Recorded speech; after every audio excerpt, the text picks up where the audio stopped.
بسم اللہ الرحمن الرحیم نحمدہ ونصلی علی رسولہ الکریم اما بعد۔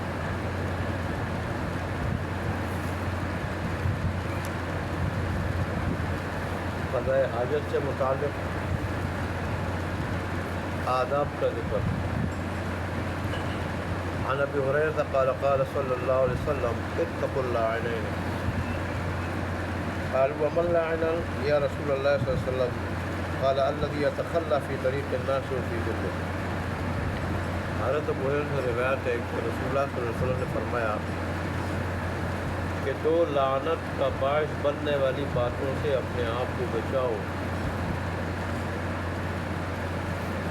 تو لوگوں نے پوچھا کہ اللہ کے پیارے حبیب، وہ دو باتیں لعنت کا باعث بننے والی کون سی ہیں؟ تو رسول اللہ صلی اللہ علیہ وسلم نے فرمایا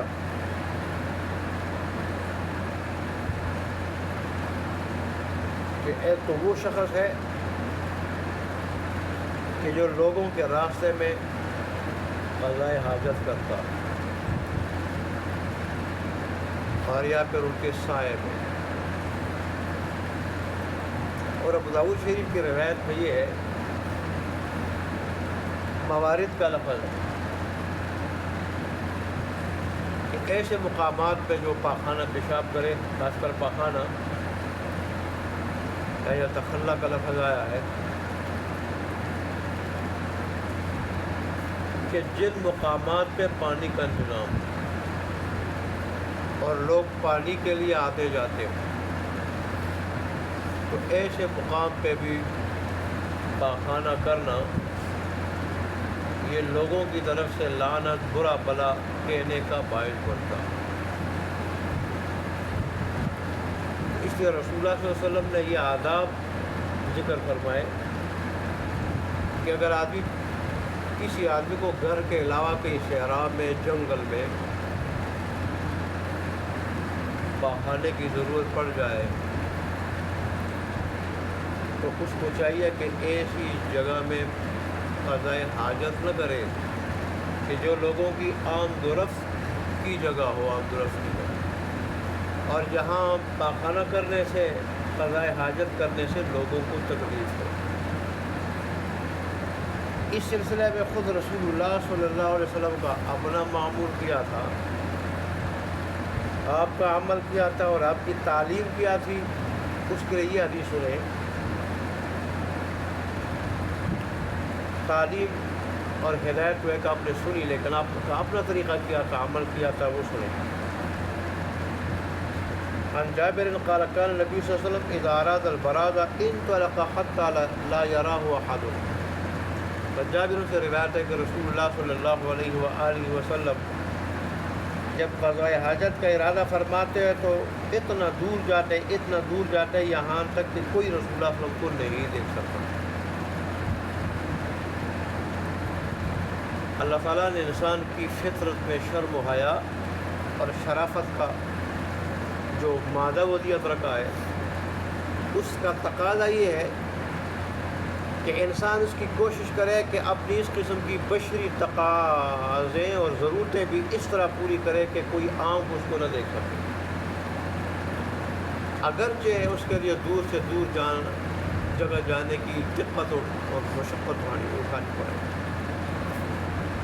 اشارے لے کے یہی رسول اللہ صلی اللہ علیہ وسلم کا عمل تھا اور آپ کی تعلیم حدیث سے ثابت ہے۔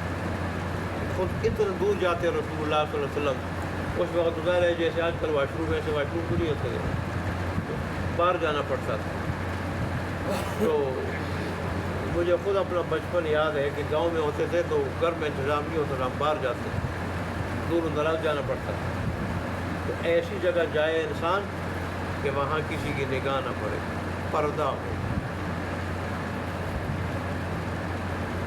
راستے سے متعلق ایک اور حدیث ذہن میں آئی۔ رسول اللہ صلی اللہ علیہ وسلم نے فرمایا کہ جب راستے میں بیٹھو تو راستے کا حق ادا کرو۔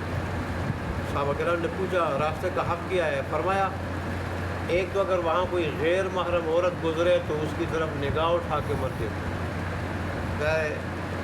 اس سے ایک تو غیر محرم کو دیکھنے کا گناہ ہوگا اور اس عورت کو تکلیف ہوگی۔ اور دوسرا وہاں تمہارے بیٹھنے کی وجہ سے راستہ ایسا بند نہ ہو جائے کہ گزرنے والوں کو تکلیف یہی بھی جو ہے نا وہ راستے کے آداب میں سے۔ آگے رسول اللہ صلی اللہ علیہ وسلم کا ایک اور عمل بتایا جا رہا ہے، یہ تو بڑی قضائے حاجت سے متعلق حدیثیں تھی۔ اب چھوٹی قضائے حاجت یعنی پیشاب اگر کوئی کرے تو اس کے آداب کیا ہے۔ عن ابی موسیٰ قال كنت مع النبی صلی اللہ علیہ وآلہ وسلم ذات یوم۔ ابو موسیٰ اشعری فرماتے ہیں کہ میں رسول اللہ صلی اللہ علیہ وسلم کے ساتھ ایک دن تھا، ایک دن میں رسول اللہ صلی اللہ علیہ وسلم کے ساتھ تھا، تو پھر کیا ہوا؟ فاراد یبولا، تو آپ نے چھوٹا پیشاب کرنے کا ارادہ فرمایا۔ فاتا دمسا فی اصل جدار، تو آپ ایک نشیب اور نرم جگہ میں جو دیوار کے نیچے تھی، تو آپ ایک نشیب اور نرم جگہ میں دیوار کے نیچے جو جگہ تھی وہاں آئے۔ آپ دیوار کے نیچے ایک نشیبی اور نرم جگہ آئے۔ فبالا، تو آپ نے پیشاب فرمایا چھوٹا۔ ثم قال، پھر فرمایا اذا اراد احدکم ان یبول، تم میں سے جب کوئی پیشاب کا ارادہ کرے، پیشاب کرنا چاہے، فلیرتد لبولہ، تو اس کو چاہیے کہ اپنے پیشاب کے واسطے مناسب جگہ ڈھونڈے۔ اب مناسب جگہ کیا ہے؟ ایسی جگہ ہو جہاں کسی کی نگاہ نہ پڑتی، بے پردگی نہ ہوتی ہو۔ پہلے پردہ بھی جہاں شریعت کا حکم ہے، انسان کی فطرت جو ہے نا اس کا بھی تقاضا ہے، تو ایک کسی کی نگاہ نہ پڑتی۔ اور دوسرا یہ ہے کہ وہ جگہ نرم ہو کہ وہاں چینٹے نہ پڑتے